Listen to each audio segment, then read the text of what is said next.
Латинизм ээлжидийн видеонд автаа морил. Тэгэхээр нэгдүгээр маш удаан завсарлын дараа бид нэр иргэн амилсан байна. Хоёрдугаар ч юу вэ гэхээр латинизм одоо ер нь юу гэдэг вэ гэвэл ерөнхийдөө давчхнаар бол бүх мэдээллийн одоо үйл хөдлөх хөрөнгийн бүх мэдээллийн совгол гэсэн үг. Тэгэхээр яг цорын гац Монголд байгаа тийм.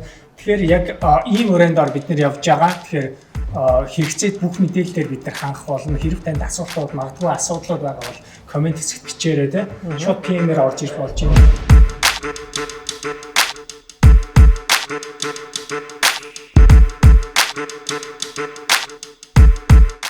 Тийм байна. Тэгэхээр за худалдаа агш орж ирсэн. 110 сая төгрөгтэй 3 өрөө байр байшлан гэвэл цэцэрлэгт хүрээлэнгийн артлаар. Тэгэхээр хоёрын бодол юу вэ? Тэрнээс өмнөөс тийм шүү танилцуулчих. Би бол мистер Макс байна. Агент төгсөө. Агент сувда. За бид гур байгаа. Тэгэхээр за миний бодлоор болох юм бол худалдаа авагч нарын маань хувьд бол хамгийн түрүүнд байршлаа буюу хэрэгцээг тодорхойлсон байгаа нь бол хамгийн зөв шийдвэр. За яагаад гэхээр байршил гэдэг за зөвхөн яг энэ байршил би 3 өрөө байр авнаа бит хоёр гэдэг ингэ шийдсэн байна. Тэгэхдээ 3 өрөө тийм 3 өрөөтэй. Тийм. Төвхт байгаа. Тэгэхээр худалдаа авагч энэ байршилд 3 өрөө байр аавна. Хэрвээ энэ байршилд 3 өрөө байр олдохгүй бол тэгвэл дараагийн байршил нь хаана вэ гэдгээ бас хоёр дахь байршлаа бас сонгосон байх шаардлагатай гэсэн үг. Хэрвээ олдохгүй бол тийм үү. Тэгэнгүүт энэ хавьд гэх юм бол 3 өрөө байр дийлэгтэй том метр квадраттай 3 өрөө байрууд байдаг. Тэгэнгүүт нийт төсөөс нь хитрээд явчихна гэсэн. Тэгэхээр хэдэн метр квадраттай байр олдохоо гэхээр 45-аас 50 метр квадратын хооронд за ер нь саруул хотхонд 2 өрөө байр бол 110 саяд бол олдох боломжтой гэсэн үг. Тийм. Иймэрхүү л ер нь боломж байгаа гэсэн үг те. Тэгээ миний хувьд бол бас дахин бодоосон юм. Чиний хэлдгээр хоёр дахь өөр ямар байршил авчруулах вэ? Ягаад вэ гэхээр сургуулийн хөвгтэй. Тийм, сургуулийн.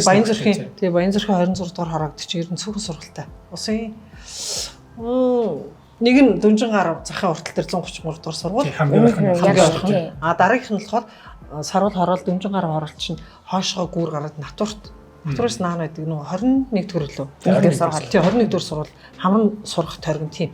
Тэгэхээр тэр хоол зайд хүүхдэд зөөхөө байх уу гэдгийн тулд дахиад өөр байршил хараарай гэдэг чинь тийм л болоо явчихсан л да. Таны яг юу санал болох вэ? Одоо ямар зөвлөх вэ? Хамгийн түрүүнд мэдээж байршлаа дахин бод дээрээс нь сургууль гол нь хүүхэд нь одоо ядгийн бага сургуулийн хүүхдээ гэх юм бол тэр хүүхдийг заавал хөргөж өгнө аав. Тийм болохоор сургууль ойрхон л байх хэрэгтэй. Safety тийм. Яг надруу заалгахтаа юу гэсэн бэ гэхээр хаан сонирхож юм гэхээр зүгээр л цэцэрлэгт хүрээлэн хаваал гэсэн байхгүй юу. Тэгэхээр зүгээр яг цэцэрлэгт хүрээлэн гэж байгаагийн цаана юу агаад байгаа гэхээр магадгүй зүгээр яг орчин төсөөд байгаа болов гэж би дараад байна. Тэгээ мөнгө нь бэлэн байгаа юм чи магадгүй ягаад угсралын байрнууд байж болохгүй шүү дээ. 3 өрөө байр 110 саяд олдох бүр боломжтой шүү дээ.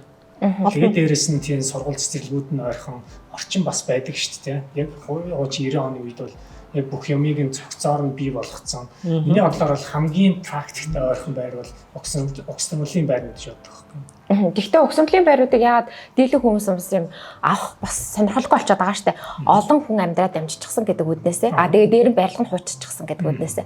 Тэгэнгүүт яагаад тэр хүмүүс энэ хавар авах гэж нэхэр жоохон он залуу. Тэгээ дээр нь нөгөө олон үрх айл дамжаагүй. Тэгээд дээр нь мэдээч үндэсний цэцэрлэг хүрээлэнлэгөө урагшаа хүүхдээ салхилуулах ч юм уу агаар цайтай гэдэг үднээсээ бас тэр байдлаасаа бас өөрсдөө сонгох жоон болов гэж би бол тэгэж харж байна л да нөө хүүхдтэй гэдэг үднээс нь.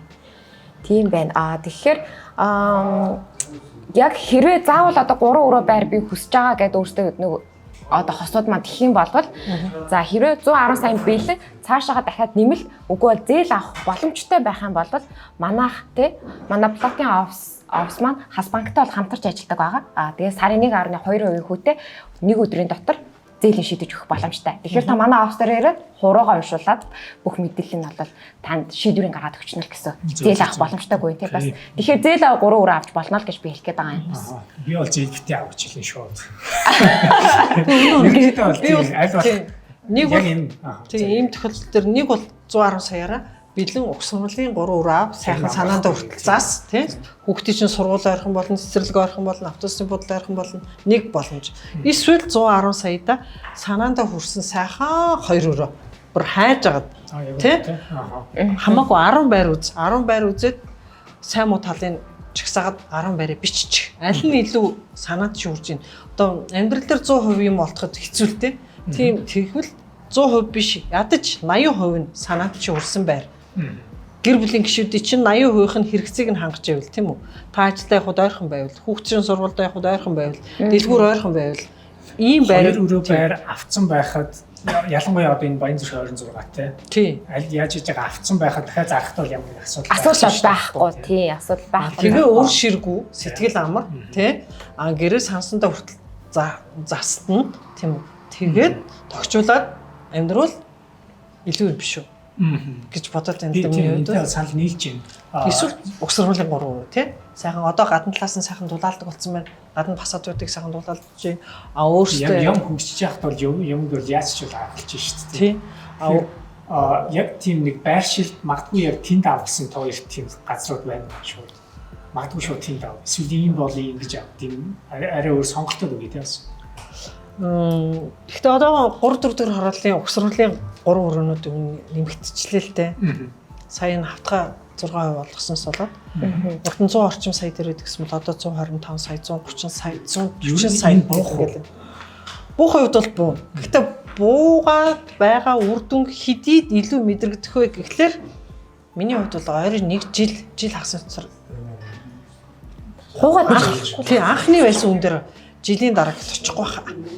Гэдг нь одоо 1 жилийн өмнөх үн дээр жилийн дараа бол очихгүй гэж очихгүй. Тий одоо 100 сая байсан үн дээр одоо өнөөдөр 140 сая гэж байгаа байр дараа жилийн үед ихэд 100 сая эргээд болохгүй хаа. Тэгээ уул нь бол мэдээж анхдагч шинэ байрны үн бол төсөг нь бол ойлгомжтой барилгын материал, тийм валютын өсөлт, өөр яадаг хил дээрх гацалтын бүхнээс болоод хоёр дахь зах зээлийн үн бол хөдлөх ёсгүй байхгүй. Байрны ёсгүй гэдэг нь юу гэсэн. Одоо жишээл хоёр зах зээлийн байр өөрсдийнхөө байрыг зараа шинэ байр авах гэж байгаа бол өсөхөөс өөр арга болж байгаа байхгүй. Харин тийм. Гэхдээ тэр чинь 6% хатгаараа олгосноос болоод тэр байрны үн хөдөлсөн байхгүй юу? Үгүй хаа. Хөөсөж хөдөлсөн байхгүй юу?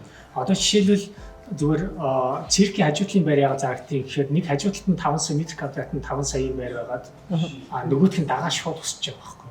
Энэ бол 6-т ямар ч хамаарал болчиход байгаа үстэй. Наадах чинь болохоор нөгөө тухайн өөрийнхөө одоо хуучин байрыг зарах гингүүд дараагийнх нь нөгөө нэг авах гэж байгаа байр нь яг үнэ өндөр байгаа дээ шүү дээ. Тэнгүү чи энэ хооронд бас хамаарч энэ хооронд тэнгүү чи тэр үнэ хамааралтай болгож би чи энэ байрлал хоёр дахь авах гэж байгаа байрныхаа үнэлүүд өгөхийн тулд энийг жоохон үнэтэй зарахгүй бол болохгүй нэг гэсэн бас нэг нэмэлт одоо нөгөө нэг юу явж байгаа гэсэн одоо зах зээл явж байгаа гэсэн. Бүр сэдвээс хамаарчлаа. Тэгэхээр яг хаан санал болохгүй. Санал бол яг тэрнээс өмнө юу вэ гэхээр одоо бол учиргүй байрны үнэ энэ цэгээс өсөд байхгүй гэдэг дээр бас одоо бол хаансан зарж байгаа хүнд бол хамгийн сайхан үн. За тэгэхээр хаан санал болох.